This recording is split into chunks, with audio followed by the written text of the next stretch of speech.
जय शनिदेव सभी दोस्तों को। दोस्तों बहुत लोग मुझे कमेंट करते हैं और उनका सवाल ये रहता है कि हम जाप तो करते हैं ज़्यादा समय तक, हम रोज़ के 3 घंटे 4 घंटे जाप करते हैं और जो हमें जाप करते करते जो समय हो गया है, कम से कम किसी को 2 साल किसी को 3 साल हो गया है, लेकिन अभी भी उन्हें सिर्फ अनुभव होते हैं, प्रकाश दिखाई देता है, स्वप्न आते हैं, तरह तरह के अलग अलग प्रकार के देवी देवताओं के स्वप्न में दर्शन भी होते हैं, अलग अलग पहाड़ों का दिखना, नदियों का, झरनों का, ऐसे बहुत सारे संकेत तो मिलते हैं। लेकिन वास्तव में जो थर्ड आई है वो अभी भी एक्टिवेट नहीं है, क्योंकि जब उनके पास किसी भी प्रकार का कोई सब्जेक्ट आता है, कोई टॉपिक आता है उनके सामने, तो वो अपनी दिव्य दृष्टि के माध्यम से उस व्यक्ति के बारे में पता नहीं कर पाता है। तो दोस्तों आज की वीडियो इसी के टॉपिक के ऊपर है, क्योंकि मैं आपका वो कंफ्यूजन दूर करने वाला हूँ। क्योंकि जो मंत्र का जाप करते हैं उस जाप से वास्तव में होता क्या है, क्या मंत्र जाप से ही अपनी दिव्य दृष्टि को खोला जा सकता है? अगर हाँ खोल सकते हैं अगर खाली मंत्र जाप से, तो अभी तक क्यों नहीं खुली बहुत सारे साधकों की। और दोस्तों जो मंत्र जाप करते हैं और जो ध्यान लगाते हैं, उस ध्यान का वास्तव में अपनी कुंडलिनी शक्ति और दिव्य दृष्टि से क्या क्या जुड़ाव है और क्या क्या उसकी महत्वता है। तो दोस्तों होता क्या है कि जब हम मंत्रों का जाप करते हैं तो मंत्र जाप से क्या होता है, मंत्रों के जाप से आपके शरीर के अंदर जो है ब्रह्मांड की जो ऊर्जा है वो एक प्रकार के से आपके शरीर के अंदर एकत्रित होती है, यानी कि जमा होती है। अब जब वो जमा होती है तो वो ऊर्जा आपके सातों चक्रों के अंदर घूमने लगती है, जो कि आपको पता ही होगा कि मैं हर वीडियो में बताता हूँ, जो कि हमारे 7 चक्र होते हैं, मूलाधार, मणिपुर, स्वादिष्ठान, अहनाद, हृदय चक्र, आज्ञा चक्र, फिर सहस्त्रार चक्र। ये जो सातों चक्र रहते हैं उन सातों चक्रों में वो ऊर्जा घूमती है और उस ऊर्जा के माध्यम से आप अपने पूरे शरीर को शुद्ध करते हैं, अपनी आत्मा को शुद्ध करते हैं।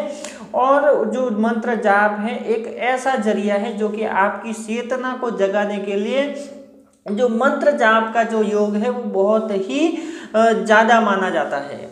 अब दोस्तों होता क्या है कि जब हम मंत्रों का जाप करते हैं तो हमारे शरीर के अंदर ऊर्जा तो भर जाती है। मंत्रों का जाप है आपके शरीर के अंदर लगने लगता है, भरने लगता है।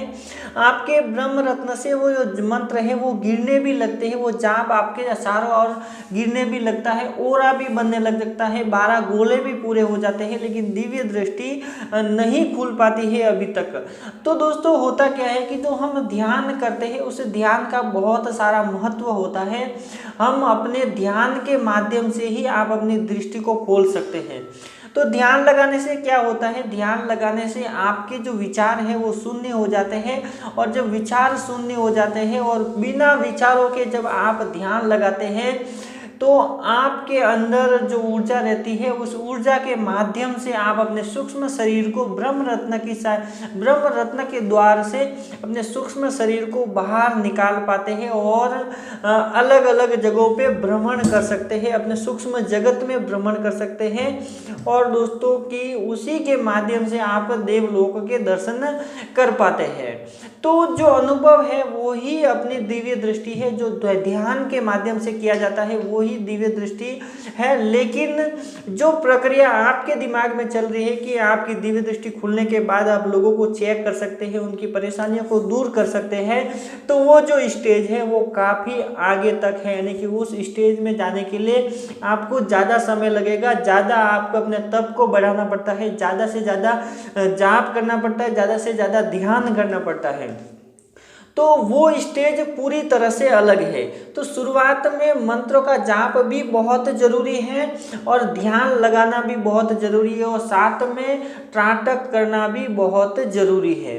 त्राटक करने से क्या होता है, त्राटक करने से आपका जो कॉन्शियसनेस लेवल है वो बढ़ता है, और उसके हिसाब से आपकी जो एकाग्रता की जो शक्ति है, एकाग्रता जो बढ़ती है, उस एकाग्रता के माध्यम से आप जब भी किसी व्यक्ति को आंख बंद करके इस तीसरे नेत्र से फोकस करते हैं तो आपको उन व्यक्ति के बारे में पता चलने लगता है, उनके बारे में आपको सब कुछ दिखने लगता है। शुरुआत में ऐसा नहीं है कि आपको शुरुआत में एकदम पूरी पिक्चर के माफिक दिखेगा। शुरुआत में सिर्फ और सिर्फ हर चीज़ की आपको परछाई दिखेगी, यानी कि वो सिर्फ कलर्स के रूप में ही दिखते हैं। जैसे कि आपने आंखें बंद की और मुझे देख रहे हैं तो मेरी परछाई आपको दिखाई देती रहेगी, दिखाई देगी कि मैं वहाँ पे खड़ा हूँ या बैठा हूँ। आपको प्रत्यक्ष रूप से मैं नहीं दिखाई दूंगा, लेकिन धीरे धीरे जब आप इस प्रक्रिया को करते जाते हैं तो धीरे धीरे आपकी जो दृष्टि है, उस दृष्टि की जो परतें हैं वो परतें धीरे धीरे एक एक परत जो है निकलती जाती है। तो उसके लिए ध्यान भी जरूरी है और मंत्रों का जाप करना भी जरूरी है। तो मंत्रों का जाप हमें आखिर कितना करना चाहिए और ध्यान कितना करना चाहिए? जितने हम मंत्रों का जाप करते हैं उतना ही समय हमें ध्यान में भी लगाना चाहिए। तो मंत्रों का मैंने बहुत बार बताया कि आप 9 माला तक मंत्रों का जाप करें और उसके बाद आप माला को वही रखें और ध्यान में बैठे रहे, जिसके माध्यम से आपको दोनों तरह से फायदा हो सके। मंत्र जाप से आपके शरीर के अंदर जो ऊर्जा भर जाएगी वो आपको फायदा होगा, और दूसरा कि जो आप ध्यान लगाते हैं उस ध्यान के माध्यम से जब आपके विचार शून्य हो जाएंगे, आपके मन के अंदर जो भी विचार चलते हैं उस विचार अगर आप एक बार शून्य हो जाएंगे तो शून्य की अवस्था में जब व्यक्ति आ जाता है तो वही अवस्था समाधि की ओर लेके जाते। किसी भी साधक को वही जो शून्य की अवस्था है वही अवस्था समाधि की ओर लेके जाती है। तो सबसे पहले क्या आता है? ध्यान, फिर उसके बाद धारणा और फिर उसके बाद समाधि। यानी कि ये जो तीनों है एक प्रकार से तीनों स्टेप है जो कि स्टेप बाय चलना रहता है। अब दोस्तों शुरुआत में किसी व्यक्ति को जाप के लिए ही बोला जाता है। वैसे आप बिना जाप किए सिर्फ ध्यान के माध्यम से यानी कि मेडिटेशन करके ही अपनी दिव्य दृष्टि को खोल सकते हैं। योग के माध्यम से अपने दिव्य दृष्टि को खोल सकते हैं। अगर आप का ध्यान नहीं लग रहा है प्रॉपर तरीके से तो बैठने से पहले आपको विलोम ये वाला करना है,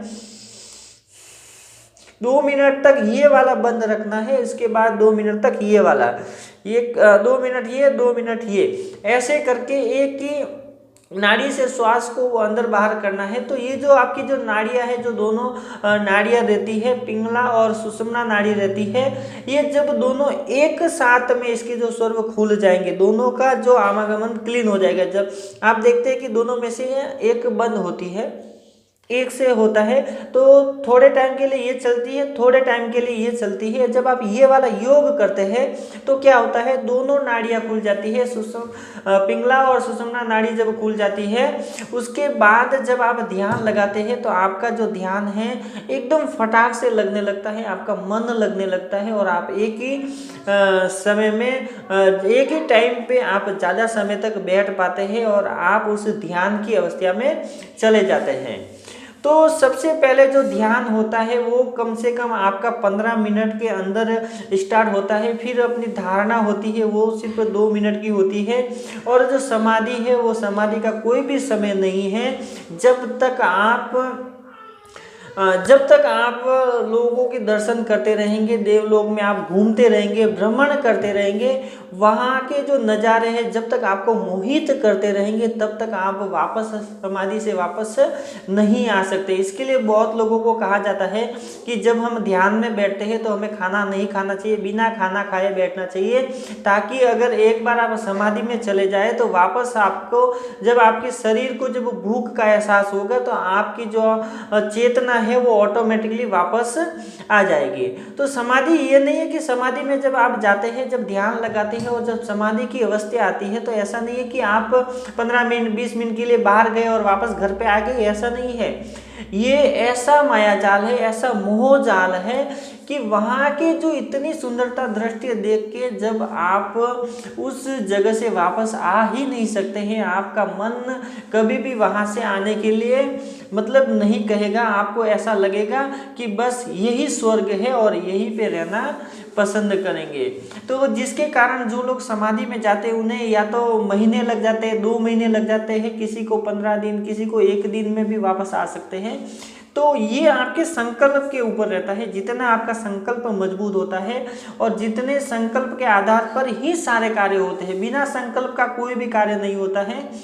तो थर्ड आई और कुंडलिनी शक्ति एक्टिवेट के लिए मंत्र जाप सबसे पहले जरूरी है। शुरुआत के समय में अगर आपने बहुत समय तक मंत्रों का जाप कर लिया है, आपके शरीर के अंदर जो ऊर्जा का प्रवाह है वो पूरी तरह से भर गया है, तो उसके बाद मंत्र का जाप आप जैसे डेली 1 घंटा करते हैं तो साथ ही में आप बिना मंत्र जाप के ऐसे ध्यान की अवस्था में सांस को बाहर अंदर बाहर करते हुए सिर्फ ध्यान लगाए, रोज आधा घंटा ध्यान लगाए सुबह में और रोज आधा घंटा शाम को ध्यान करें, तो इस ध्यान के माध्यम से ही आपका जो प्रोग्रेस है वो आगे बढ़ेगा।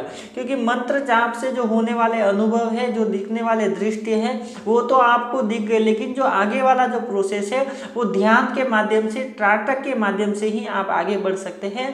तो पहला स्टेप मंत्र जाप है, दूसरा ध्यान है और तीसरा जो है त्राटक है। तो ये सारी क्रिया है जो स्टेप बाय स्टेप होती है, एक ही साथ में इस क्रिया को नहीं कर सकते। तो दोस्तों उम्मीद है कि आपको बहुत सारी बातों का इस वीडियो के माध्यम से आपको पता चला होगा कि आखिर में हमारी दिव्य दृष्टि के लिए क्या क्या चीज़ें जरूरी है। तो बस दोस्तों आज के लिए इतना ही। वीडियो अच्छी लगी तो लाइक कीजिएगा, शेयर कीजिएगा अपने दोस्तों के साथ। अगर आप मेरे चैनल पर नए तो चैनल को सब्सक्राइब जरूर कीजिएगा ताकि ऐसी ही वीडियो आपको मिलती रहे। तो जय शनिदेव दोस्तों।